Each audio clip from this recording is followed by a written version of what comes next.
मेरे हाथों में मेहंदी लगी देख सुबोध ने सवाल उछाल दिया। यह मेहंदी किस खुशी में लगाई है? कोई शादी ब्याह, तीज त्योहार या व्रत उपवास है क्या? जवाब में मैंने प्रश्न ही उछाल दिया। आपको मालूम है, मधुमिता की शादी तय हो गई है। कौन मधुमिता? आप भी ना कमाल करते हैं। अरे हमारे पड़ोसी विनोद जी की बेटी, जिसे आप बचपन से देखते आ रहे हैं। सुंदर, सुशील, प्रतिभाशाली और काम में निपुण। मेरी बात अधूरी ही रह गई जब सुबोध ने बात काटते हुए प्रश्न किया, वही मधुमिता ना जिसे नकुल ने रिजेक्ट कर दिया था? रिजेक्ट नहीं किया था। मैं तमतमा उठी। मारो मेरा अपमान हुआ हो। उसे सिमरन पसंद थी, उससे प्यार करता था वह। खैर, वे सब पुरानी बातें हैं। मुझे तो खुशी है कि मधुमिता को भी अच्छा घरवर मिल गया है। शादी अच्छे से संपन्न हो जाए। बेगानी शादी में अब्दुल्ला दीवाना, तुम्हें हमेशा दूसरों के सुख चैन की पड़ी रहती है। कहते हुए उन्होंने फाइलों में मुंह छिपा लिया। मैं सोच में डूब गई। शायद बेटा और ये ठीक कहते हैं। न जाने मुझे क्यों किसी का बुरा सोचा ही नहीं जाता, चाहे वह आत्मीय हो या अजनबी। हमेशा हर एक के लिए दुआ ही निकलती है। सुबोध तो कई बार समझाने भी लग जाता है कि तुम्हें थोड़ा व्यवहारिक होना चाहिए। सांसारिक दृष्टिकोण रखना कोई बुरी बात नहीं है, पर मैं चाह कर भी अपने आप को बदल नहीं पाती। नकुल हंसते हुए कहता है, पापा, हमारी मम्मी इस ग्रह की नहीं है, किसी दूसरे ग्रह की प्राणी लगती हैं। मैं भी उनके मजाक में शामिल हो जाती, पर मुझे हमेशा यही लगता, कोई इंसान इतना आत्मकेंद्रित कैसे हो सकता है? आखिर इंसानियत भी तो कोई चीज़ है। मधुमिता के साथ अनजाने में मुझसे जो अपराध हुआ था, वह मुझे हमेशा सालता रहता है। दरअसल सुंदर गुणी मधुमिता से मैं हमेशा से प्रभावित था और उसे अपनी बहू बनाने का भी सपना देखती थी। जाने अनजाने अपना यह सपना मैं मधुमिता उसके घर वालों पर भी प्रकट कर चुकी थी और वे इस रिश्ते से मन ही मन बेहद खुश थे। सुदर्शन इंजीनियर दामाद उन्हें घर से बैठे मिल रहा था। नकुल दूसरे शहर में नौकरी करने लगा था। इस बार जब वो छुट्टी लेकर आया तो मैंने अपना मंतव्य उस पर प्रकट किया। हालांकि पहले भी मैं उसे मधुमिता को लेकर छेड़ती रहती थी, लेकिन इस बार जब उसने मुझे गंभीर और शादी की तिथि निश्चित करने के लिए जोर डालते देखा तो वह भी गंभीर हो उठा। मम्मी, अपनी सहकर्मी सिमरन से प्यार करता हूँ और उसी से शादी करूँगा। मुझे झटका सा लगा था, पर बेटे प्लीज मम्मी, शादी मेरा निहायत व्यक्तिगत मामला है। मैं इसमें अपनी पसंद को अपनी पसंद नहीं मान सकता। मुझसे उसके साथ पूरी जिंदगी गुजारनी है। मधुमिता हर तरह से तुम्हारे लिए उपयुक्त। बेटा निहायत शरीफ। मैंने अपना पक्ष रखना चाहा। आई एम सॉरी, जिस लड़की से मैं प्यार नहीं करता उससे शादी नहीं कर सकता। नकुल इतना कहकर चला गया। मैं बिल्कुल टूट सी गई, लेकिन सुबोध ने मुझे ही दोषी ठहराया था। गलती तुम्हारी है इंदु। तुम्हें मधुमिता या उसके घर वालों से कोई वादा करने से पहले नकुल से पूछ लेना चाहिए था। मैंने अपनी गलती मान ली थी। मधुमिता और उसके घर वालों के सम्मुख वस्तु स्थिति स्पष्ट करते हुए मैंने क्षमा भी मांग ली थी। मधुमिता ने तो मेरी मजबूरी समझ ली थी। हालांकि उसके चेहरे से लग रहा था कि उसे गहरा धक्का लगा है, पर उसके घर वाले काफ़ी उत्तेजित हो गए थे। खूब खरी खोटी सुनाई उन्होंने मुझे। मैंने गर्दन झुकाकर सब कुछ सुन लिया था। आखिर गलती मेरी थी।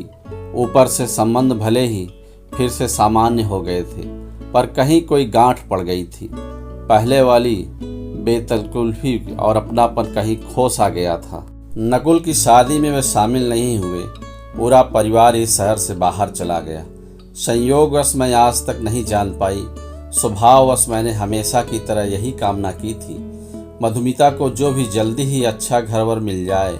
और एक दिन मधुमिता की माँ खुशी खुशी शादी का कार्ड पकड़ा गई थी। मैंने उसे गले से लगा लिया था। सच कहूँ बहन, आपसे भी ज़्यादा आज मैं खुश हूँ और इसी खुशी में मैंने अपने हाथों में मेहंदी रचा ली थी। बहुत उत्साह से मैंने शादी की सभी रस्मों में भाग लिया और फिर भारी मन से बेटी की तरह मधुमिता को विदा किया।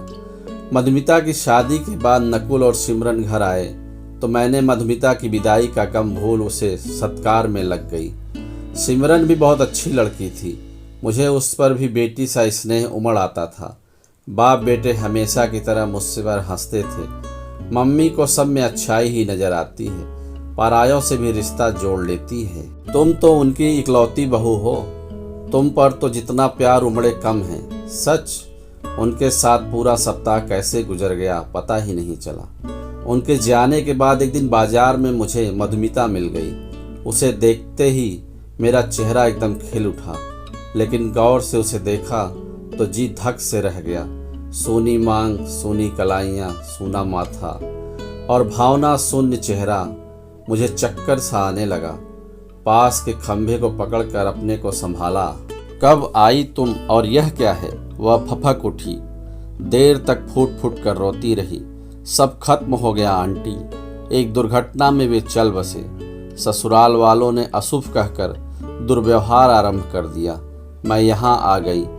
2-4 दिन तो सबने हाथों हाथ लिया, पर अब भाभी भैया अवहेलना करने लगे हैं। आखिर हूँ तो मैं बोझी।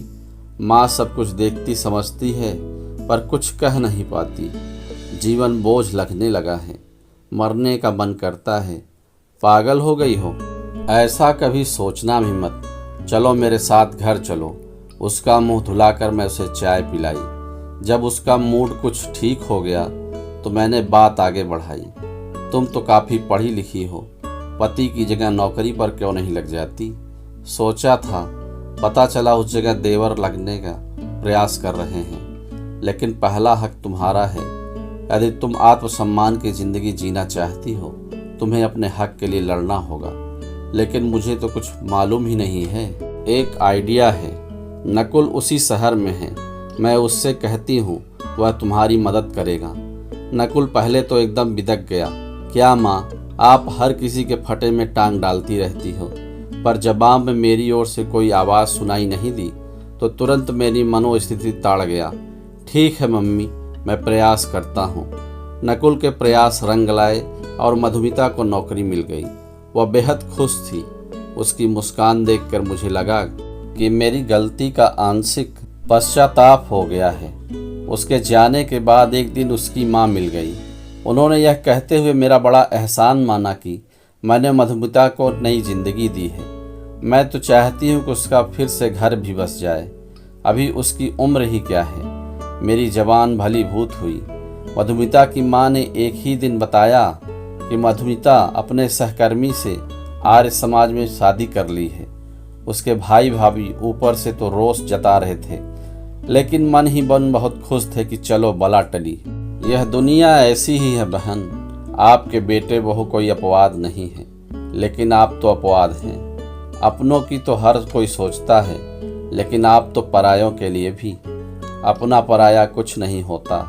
रिश्ते तो मन के होते हैं, जिससे मन जुड़ जाए वही अपना लगने लगता है। मधुमिता को मैंने हमेशा अपनी बेटी की तरह चाहा है। इंसानियत का रिश्ता जिसके तार मन से जुड़े होते हैं, यह कहते हुए मेरे चेहरे पर असीम तृप्ति के भाव थे।